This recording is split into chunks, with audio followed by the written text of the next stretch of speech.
اللہ نے خود شہادت دی ہے کہ اس کے سوا کوئی خدا نہیں ہے، اور یہی شہادت فرشتوں اور سب اہل علم نے بھی دی ہے۔ وہ انصاف پر قائم ہے، اس زبردست حکیم کے سوا فی الواقع کوئی خدا نہیں ہے۔ اللہ نے خود شہادت دی ہے کہ اس کے سوا کوئی خدا نہیں ہے، یعنی اللہ جو کائنات کی تمام حقیقتوں کا براہ راست علم رکھتا ہے، جو تمام موجودات کو بے حجاب دیکھ رہا ہے، جس کی نگاہ سے زمین و آسمان کی کوئی چیز پوشیدہ نہیں، یہ اس کی شہادت ہے۔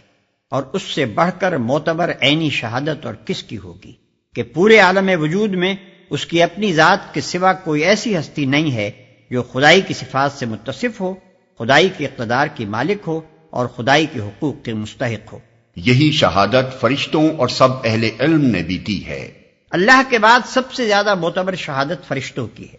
کیونکہ وہ سلطنت کائنات کے انتظامی اہلکار ہیں،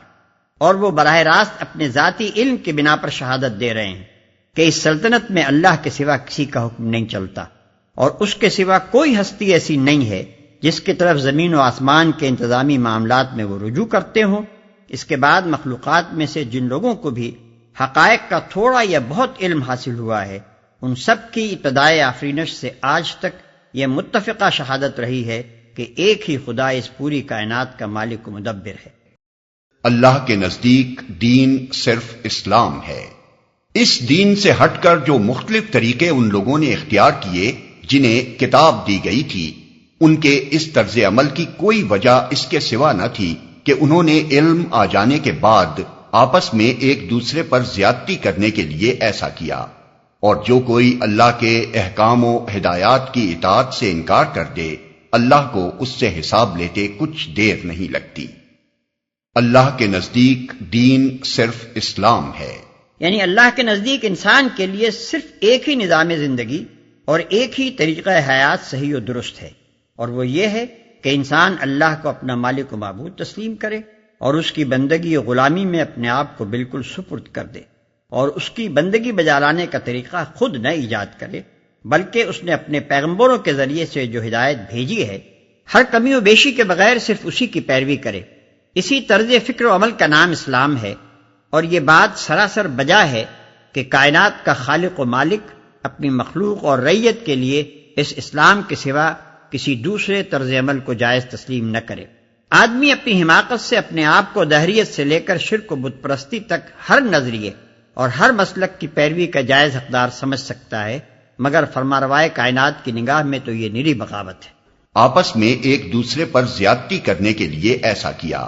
مطلب یہ ہے کہ اللہ کی طرف سے جو پیغمبر بھی دنیا کے کسی گوشے اور کسی زمانے میں آیا ہے، اس کا دین اسلام ہی تھا، اور جو کتاب بھی دنیا کی کسی زبان اور کسی قوم میں نازل ہوئی ہے، اس نے اسلام ہی کی تعلیم دی ہے۔ اس اصل دین کو مسخ کر کے اور اس میں کمی و بیشی کر کے جو بہت سے مذاہب نوع انسانی میں رائج کیے گئے، ان کی پیدائش کا سبب اس کے سوا کچھ نہ تھا کہ لوگوں نے اپنی جائز حد سے بڑھ کر حقوق، فائدے اور امتیازات حاصل کرنے چاہے، اور اپنی خواہشات کے مطابق اصل دین کے عقائد، اصول اور احکام میں رد و بدل کر ڈالا۔ اب اگر یہ لوگ تم سے جھگڑا کریں تو ان سے کہو، میں نے اور میرے پیرووں نے تو اللہ کے آگے سر تسلیم خم کر دیا ہے۔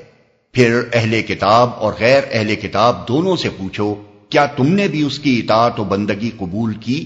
اگر کی تو وہ راہ راست پا گئے، اور اگر اس سے منہ موڑا تو تم پر صرف پیغام پہنچا دینے کی ذمہ داری تھی۔ آگے اللہ خود اپنے بندوں کے معاملات دیکھنے والا ہے۔ کیا تم نے بھی اس کی اطاعت و بندگی قبول کی؟ دوسرے الفاظ میں اس بات کو یوں سمجھیے کہ میں اور میرے پیرو تو اس ٹھیٹ اسلام کے قائل ہو چکے ہیں جو خدا کا اصل دین ہے۔ اب تم بتاؤ کہ کیا تم اپنے اور اپنے اسلاف کے بڑھائے ہوئے حاشیوں کو چھوڑ کر اس اصلی و حقیقی دین کی طرف آتے ہو؟ جو لوگ اللہ کے احکام و ہدایات کو ماننے سے انکار کرتے ہیں اور اس کے پیغمبروں کو ناحق قتل کرتے ہیں، اور ایسے لوگوں کی جان کے درپے ہو جاتے ہیں جو خلق خدا میں سے عدل و راستی کا حکم دینے کے لیے اٹھیں، ان کو دردناک سزا کی خوشخبری سنا دو۔ یہ تنزیہ انداز بیان ہے۔ مطلب یہ ہے کہ اپنے جن کرتوتوں پر وہ آج بہت خوش ہیں اور سمجھ رہے ہیں کہ ہم بہت خوب کام کر رہے ہیں، انہیں بتا دو کہ تمہارے ان اعمال کا انجام یہ ہے۔